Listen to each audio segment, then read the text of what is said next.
In this real overview, I'm going to show you two things that you might want to do. One is how to use an adjustment layer to color grade in case your colors are wrong or you shot an S-Log because you maybe shot on the FX30 or you just want to change color or do something with that, make it artistic or fun or interesting. The other thing I'm going to show you is how to kind of like do some very basic graphics keyframing to make your graphic like an animation of sorts. I'm going to do it just with a letter because it'll be kind of easy here. So I'm going to use this clip. I just happen to have this random soccer clip. This is Caden, I think, throwing in a pass to try to an inbound throw in. So anyway, here I'm going to just show you the clip. So this is probably one I would never use, and I definitely wouldn't use it for anything meaningful, but just to show you kind of the easiness of this, what I could do for this one is we could imagine that he has this, and let's imagine it's a W or something right here, and we want to tie it to the ball the whole time. So to do that, basically we need another layer that has the thing that you want it to have in it. So in this case, we want a graphics. We can add a letter. So we're going to do a W here, and we're going to make it relatively big. So we'll go to our Essential Graphics, delete this one, and I'm going to make it a little bit bigger. There we go. So now it's as if he's holding that instead of the ball. Then what I need to do is go to my effects controls, and it's really simple. If you want to mask it behind something, I'll actually show you that, even though it won't really make sense. But first I'm just going to show you how to keyframe it. Then I'll show you how to mask something. So to keyframe it, right now it's with him pretty well. And so what we do is we go forward in our frames until you want it to do something. So right there it kind of loses it. So maybe right there is where I'm going to adjust it. Okay, so there, because basically our camera shifted.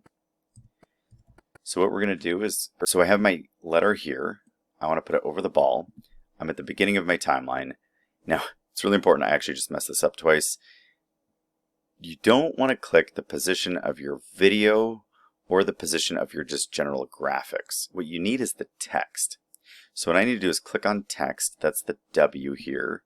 And I can scroll down, and under text I have position under transform. So if I click that, then as I go forward with my video, I can pull on this and it'll start to set these keyframes to track. Oops, I don't want to tilt it. Could. I want to keep it on his hand. And so I'm just doing some subtle movements because he's not moving too much. He's getting ready to throw it in. And at first it's kind of boring, there's not much happening. He starts picking it up. But every time you move it, it will kind of make it look more like he's doing something with it. Now he's moving forward, so we're going to have to accelerate a little bit faster. And again, to go frame by frame, I'm just pushing the right arrow on my keyboard. But I want this to follow him. Fortunately, my camera stayed with him. I'm going to raise it up as he raises it up.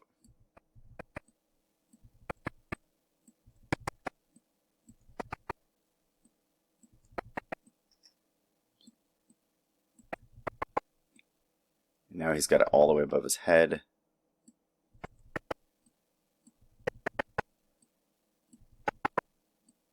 And all the way behind his head.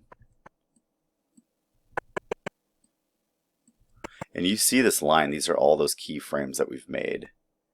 And then we have to go back, and it goes really fast now, so we got to track that.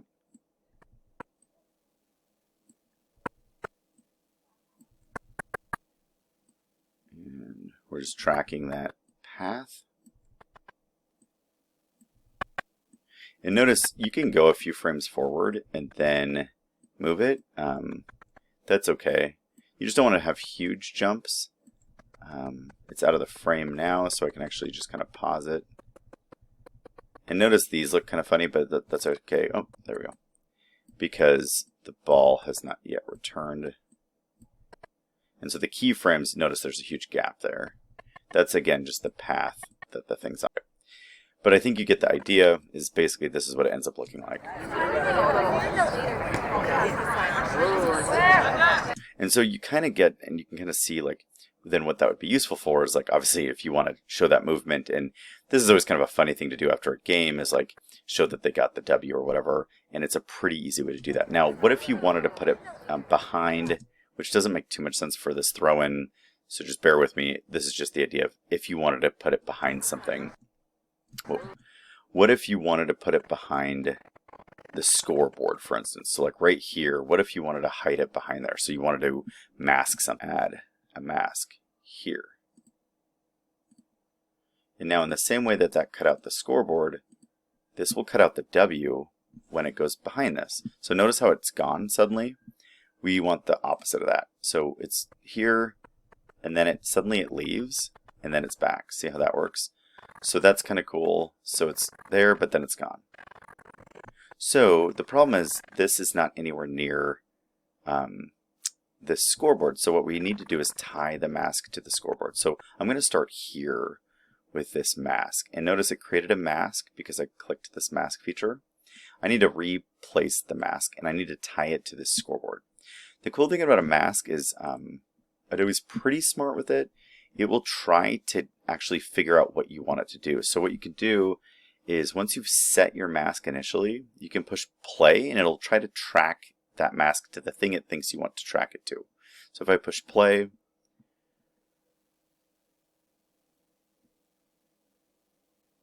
okay, we'll see how it did. Okay, so how did it do? We'll see here. There we go. Sometimes it's weird just to try to find your mask again. It sometimes gets a little goofy. So if you click mask path on top of it, that works. But you'll notice that if I just go through frame by frame, it didn't do a great job. It actually kind of lost it. So, it didn't work this time, which is okay. So I'm just going to delete all those keyframes. Sometimes it works if it can track on something. But right here, I'm just going to do it by hand. So if I go forward, I'm going to pull it back. And it's going to create a mask. Pull it back. See, it's starting to create these keyframes. And I'm going to pull it back. You just have to keep kind of doing this. And you don't have to do every frame, but like every third or fourth frame I'm doing it.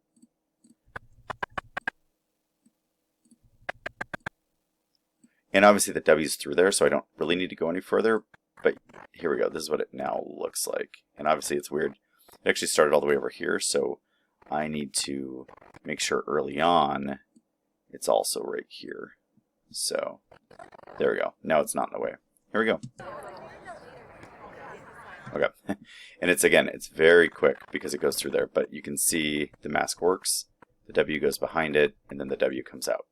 So in the video, for instance, where the guy pulls the W from behind his back, I had to mask out the person, and then the W comes out behind the person. It kind of creates that illusion. So again, that's just setting a mask on your text layer so that you can create that illusion. Would I ever use this? No, but now you kind of get the point or the idea of how you could do it.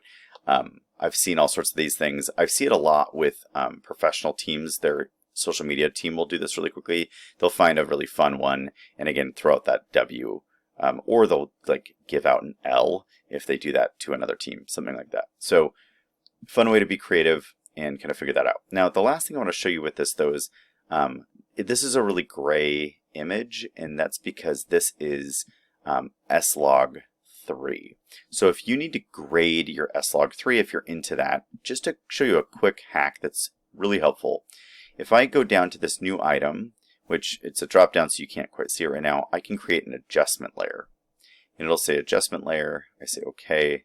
I can drag that adjustment layer over and nothing happened.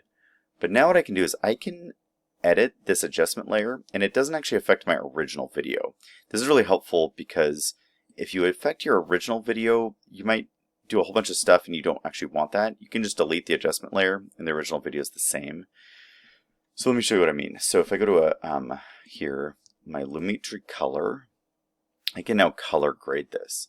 So I can go to basic correction. I need a LUT if you're doing video. You can do this one, sometimes works, this Alexa default, that's always available in these. But you can also browse, and in our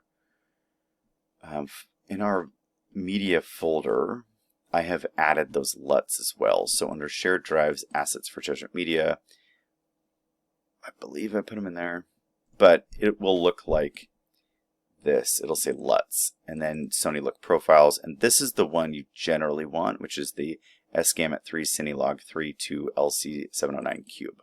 Go like that.